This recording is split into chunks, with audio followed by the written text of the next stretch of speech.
এই দুনিয়ার পুরো জীবনটা এটা হচ্ছে লালসাময় একটা জীবন, লোভ, মরিচিকা, মায়াজাল। এই মায়াজালে আমরা আটকে আছি, ফলে মৃত্যুর কথা আমরা ভুলে গিয়েছি। পাগলের মতো ছুটছি, আরো টাকা লাগবে, আরো খ্যাতি লাগবে, আরো যশ লাগবে, আরো দাপট লাগবে। আমার এত টাকা দিয়ে কি হবে? এত সম্পদ দিয়ে কি হবে? এত ব্যস্ততা দিয়ে কি হবে তোমার? স্টপ, থামুন, অনেক হয়েছে। আম্মা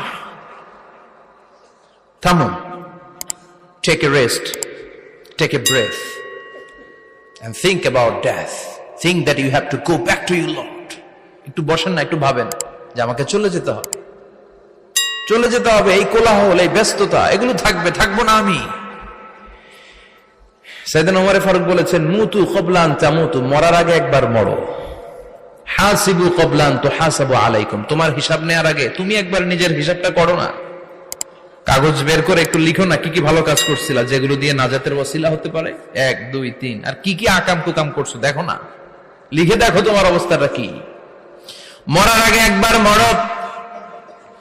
মরার আগে খাটের মধ্যে শুয়ে শটান করে চোখ বন্ধ করে একবার মরার ভান করে দেখেন কেমন লাগে। চোখটা বন্ধ করেন আর ভাবেন আপনি নাই, কি কি হতে পারে ভাবেন। আপনার ছেলে মেয়েরা কান্না জুড়ে দিবে, আপনার প্রাণের স্ত্রী বিলাপ শুরু করে দিবে, বন্ধু বান্ধবের চিৎকার আর মাতম, স্থানীয় এলাকার মসজিদে ঘোষণা, অমুক এলাকার নিবাসী অমুক ভাই, অমুকের ছেলে অমুক দুনিয়ায় নাই। সব আত্মীয়রা চলে আসবে, ফেসবুকে স্ট্যাটাস দেয়া হবে, সবাই সবাইকে জানাবে বিকাল 4টায় অমুক হাই স্কুল ময়দানে আপনার জানাজা। ছুটে আসবে, সবাই ছুটে আসবে আপনাকে শেষ বিদায় দিতে, গুড বাই জানানোর জন্য, আল ওয়াদা, বিদায় জানাতে আসবে সবাই। 4 তাকবীর দিয়ে আপনার জানাজা হবে, অশ্রুসিক্ত জানাজায় আপনার বিদায় হবে। কাঠের খাটিয়ার মধ্যে করে কাঁধে তুলে আপনারে কবরে নেওয়া হবে। আগে থেকে খুঁড়ে রাখা কবরটার মধ্যে আপনারে বিছিয়ে দেয়া হবে। বাঁশের কচি দিয়ে তার উপরে মাটির চাপা দিয়ে সব চলে যাবে।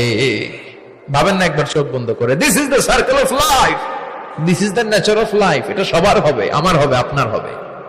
এত মায়া, এত ভালোবাসা কই যাবে? কেউ থাকবে না, সবাই আপনার অন্ধকার কবরে রেখে দিয়ে চলে আসবে। উপরে বাঁশের কঞ্চি, তার উপরে মাটির চাপা, অন্ধকার আর অন্ধকার। এই অন্ধকার যেন শেষ হতে চায় না, শুধুই অন্ধকার, ঠিক কিনা? এজন্য আমাদের চলে যেতে হবে। দাদা গেল, চাচা গেল, মামা গেল, আমাদেরকেও যেতে হবে, জোরে কোন ঠিক কিনা? একদিন মাটির ভেতরে হবে ঘরে মন আমার, কেন বন্ধ দালান ঘর, প্রাণ পাখি উড়ে যাবে পিঞ্জর ছেড়ে।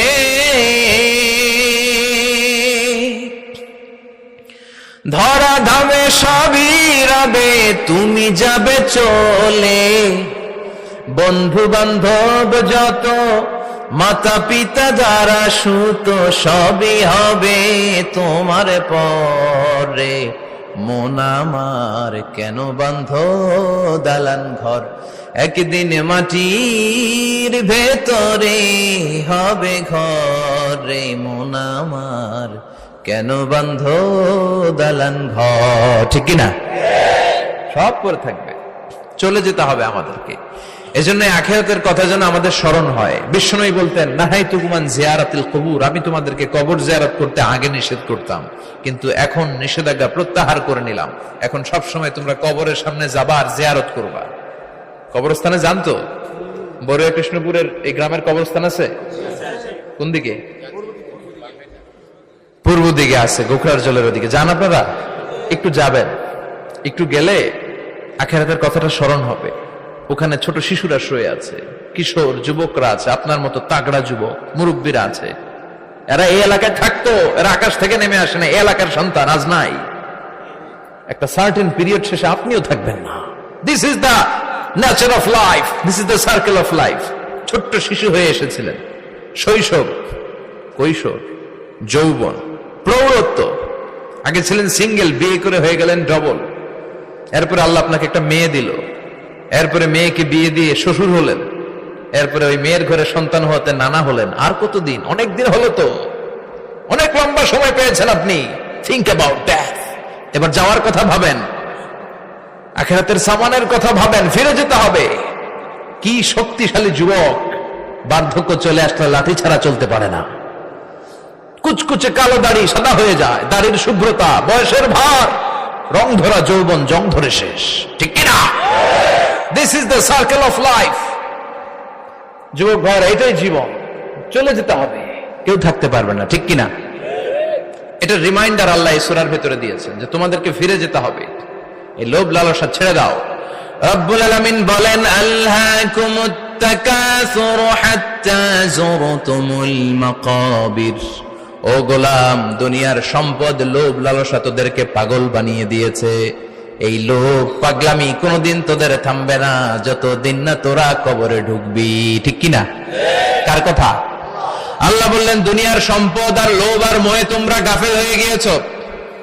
আখিরাতের কথা বেমালুম তোমরা ভুলে গিয়েছো, কিন্তু আখিরাতে তোমাদের যেতেই হবে, কবরের বাড়িতে তোমাদের ঢুকতেই হবে, ঠিক কিনা? যেতেই হবে, আমরা ভুলে যাই। আলহাকুমুত তাকাসুর, অতিরিক্ত পাওয়ার লোভ, বেশি বেশি খাওয়ার লোভ, বেশি বেশি জমানোর লোভ মানুষকে গাফেল বানিয়ে দিয়েছে। এটা মানুষের স্বভাব, আরো চাই আরো চাই, এই স্বভাবটা আছে না নাই? দেখবেন ছোট বাচ্চারা মসজিদের দোয়া অনুষ্ঠান শেষে জিলাপি দেয় না? বড় কৃষ্ণপুর কি দেয়? আগে বাতাসা দিত না, এখন কি দেয়? জিলাপি দেয়, মিষ্টি দেয়। তো মসজিদের 2-3 গেট থেকে যদি দেয়, ছোট বাচ্চারা দেখবেন এদিক দিয়ে কয়েকটা নিয়ে আবার ওই গেটে লাইন ধরে। ওর হাত হলো ছোট হাত, ওর হাত ভর্তি জিলাপি, আর নেওয়ার জায়গা না, এরপর আরেক জায়গায় লাইন ধরছে, আরো লাগবে আরো লাগবে, এই আরো আরো আরো চাই। এই স্বভাবটাই মানুষকে কুড়ে কুড়ে শেষ করে দিয়েছে। এত লাগবে কেন তোমার? চাহিদার কোনো শেষ নাই, unlimited demand of human being. যার আছে বেশি তার চাই বেশি, যার সাইকেল আছে তার হুন্ডা চাই, হুন্ডা আছে তো প্রাইভেট কার চাই, প্রাইভেট কার আছে তো প্লেন চাই, প্লেন আছে তো হেলিকপ্টার চাই, হেলিকপ্টার আছে তো ওইটা চাই, ওইটা আছে তো সেটা চাই, ঠিক কিনা? এলাকার মেম্বার যে হয়েছে চেয়ারম্যান হতে চায়, আছে না নাই? চেয়ারম্যান সাহেব এমপি হতে চায়, আছে না নাই? এমপি সাহেব মন্ত্রী হতে চায়, আছে না নাই? মন্ত্রী সাহেব প্রধানমন্ত্রী হতে চায়, আছে না নাই? কিন্তু এই দেশে সুযোগ নাই। কথা কন, এই দেশে প্রধানমন্ত্রী সিলেক্টেড, 2-3 জনের বাইরে কেউ প্রধানমন্ত্রী হতে পারবি না, ঠিক কিনা? আমার এই জীবনে তো আমি 2-3 জনই দেখলাম। বেগম খালেদা জিয়া, মাননীয় প্রধানমন্ত্রী শেখ হাসিনার ছোট্টবেলা দেখেছি এরশাদকে, আমরা তখন ছোট। তো মানুষের চাহিদার কোনো শেষ নাই, যার আছে বেশি তার চাই বেশি। এজন্য বিষ্ণু বলেছেন, উনজুরু ইলা মান হুয়া আসফালা মিন, তোমার চেয়ে যে খারাপ আছে ওর দিকে তাকাও। ওয়ালা তানজুর মান হুয়া আ'লা মিন, তোমার চেয়ে যে ভালো আছে ওর দিকে তাকাও না, তোমার চেয়ে যে খারাপ অবস্থানে আছে ওর দিকে তাকাও। অনেকে নিজের অবস্থান নিয়ে সুখী না, এরকম আছে না নাই? আল্লাহ আমার এটা দিল না রে, ওইটা দিল না রে, পাইলাম না রে, কিচ্ছু হয় না, কি করব জীবনে, হতাশ। আসলে আছে কিন্তু অনেক, কিন্তু শুকরিয়া নাই, ডাকাত, ঠিক কিনা? নিজের অবস্থান নিয়ে সুখী না, কিন্তু অনেক লোক আছে তারা আপনার অবস্থানে পৌঁছতে চায়। তাদের দিকে তাকিয়ে দেখেন, আপনি যে অবস্থানে আছেন এই অবস্থানে পৌঁছাটা অনেকের কাছে স্বপ্ন। তারা প্রতিনিয়ত সংগ্রাম আর স্ট্রাগল করে যাচ্ছে আপনার অবস্থানে পৌঁছতে, আর আপনি এটা নিয়ে সন্তুষ্ট না। শেখ সাদির নাম শুনেছেন? বালাগাল উলা কাশাফাত দুজা, এই কবিতাটার রচয়িতা, ইরানের বিখ্যাত এক কবি। উনি একবার আর্থিক সমস্যার মধ্যে দিয়ে সময় কাটাচ্ছেন, টাকা নাই, পয়সা নাই, পায়ে দেওয়ার মতো জুতা নাই। উনি খুব দুঃখ পেলেন, হায় রে, আমি ইরানের এত বড় কবি, আমার পায়ে দেওয়ার মতো জুতা নাই। দুঃখ ভরা মন নিয়ে রাস্তায় হাঁটতে বেরোলেন। হাঁটতে হাঁটতে হঠাৎ দেখলেন একটা লোক শুয়ে শুয়ে কাঁদছে, ওই লোকটার 2টা পাই নাই, পাই নাই। উনি সেজদায় পড়ে গেলেন, আল্লাহর কাছে ক্ষমা চাইলেন, আল্লাহ অনেক দিয়েছ, শুকর আলহামদুলিল্লাহ। এজন্য যেই পরিস্থিতিতেই থাকি না কেন আমরা কি পড়বো? জোরে বলেন, কি পড়বো? এজন্য কানাতু মিনাল ইসলাম, অল্পে তুষ্ট থাকার নাম হলো ইসলাম। সম্পদ লাগবে কিন্তু সম্পদের পাহাড় লাগবে না, ঠিক কিনা?